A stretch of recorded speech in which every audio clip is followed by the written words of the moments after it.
നാരായണീയം ദശകം 17 ശ്ലോകം 6. താവത്തപോബലനിരുച്യുസിതേ ദിഗന്തേ ദേവാർത്തിതസ്ത്വമുദയത്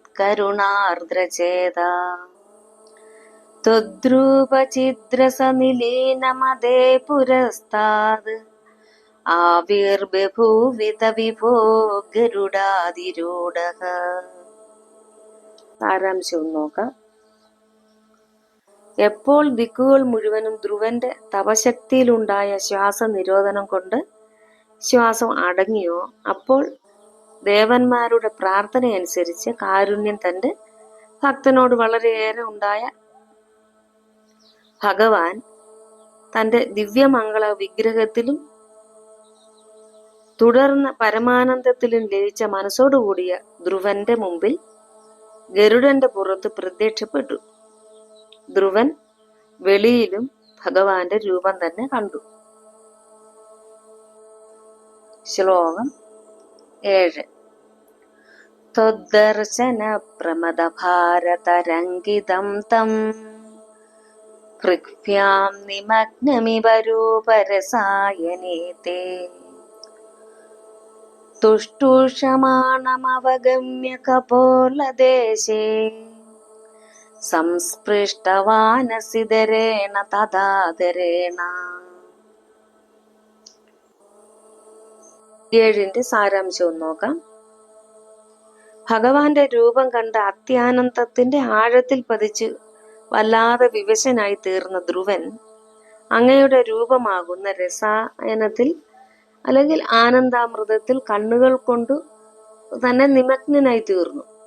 അങ്ങനെ ഭഗവത് സ്വരൂപ ദർശനത്തിന്റെ അല്ലെങ്കിൽ ആനന്ദത്തിൽ കുളിച്ചു നിൽക്കുന്നവനും ഭഗവാനെ സ്തുതിക്കാൻ ആഗ്രഹിക്കുന്നവനുമായ ധ്രുവന്റെ കവളിൽ വളരെ വാത്സല്യത്തോടുകൂടി തന്റെ പാഞ്ചജന്യം കൊണ്ട് പതുക്കെ സ്പർശിച്ചു. ശ്ലോകം 8. താവത് വിബോധ വിമലം വൃണുവന്തമേനം ആഭാഷദാസ്തമവഗമ്യ തദീയ ഭാവം രാജ്യം ചിരം സമനുഭൂയ ഭജസ്വ ഭൂയഃ സർവോത്തരം ധ്രുവപദം വിനിവൃത്തിഹീനം. സാരാംശം നോക്കാം. ജ്ഞാനം ഉദിച്ച് അജ്ഞാനം മാറി മനസ്സു ശുദ്ധമായി തീർന്ന ധ്രുവൻ ഭഗവാനെ ഭക്തിപൂർവ്വം സ്തുതിച്ചു. ധ്രുവന്റെ ഇംഗിതം മനസ്സിലാക്കിയ ഭഗവാൻ, അല്ലയോ ധ്രുവ, നീ ചിരകാലം രാജ്യസുഖം അനുഭവിച്ചിട്ട് വീണ്ടും പുനരാവൃത്തിയില്ലാത്ത സർവോത്കൃഷ്ടമായ മോക്ഷപദം പ്രാപിക്കുമെന്ന് ധ്രുവനോട് അരുളി ചെയ്തു. ഇത്യൂച്ചുഷീത്വൈഗതേ നൃപനന്ദനോസൗ ആനന്ദിതാഖിലജനോ നഗരീമുപേതഃ രേമേ ചിരം ഭവദനുഗ്രഹപൂർണകാമ താതേ ഗതേ ച വനമാതൃതരാജ്യഭാരഃ. നോക്കാം. ഭഗവാൻ ഇപ്രകാരം പറഞ്ഞു മറിഞ്ഞതിനു ശേഷം രാജകുമാരനായ ധ്രുവൻ സകല ജനങ്ങളെയും സന്തോഷിപ്പിക്കുന്നവനായി തീർന്നു. സർവാഭീഷ്ടങ്ങളും നേടിയ കുമാരൻ പരിപൂർണ സന്തോഷത്തോടുകൂടി ഉത്താനപാദർ തപസ്സിനായി വനം പോയപ്പോൾ തന്നിൽ നിക്ഷിപ്തമായ രാജ്യഭാരം വേണ്ടവണ്ണം നിർവഹിച്ചു സുഖമായി ജീവിതം നയിച്ചു. ശ്ലോകം 10. യക്ഷേണ ദേവനിഹതേ പുനരുത്തമേസ്മിൻ യക്ഷൈ സയുദ്ധനിരതോ വിരതോ മനുക്ത്യാ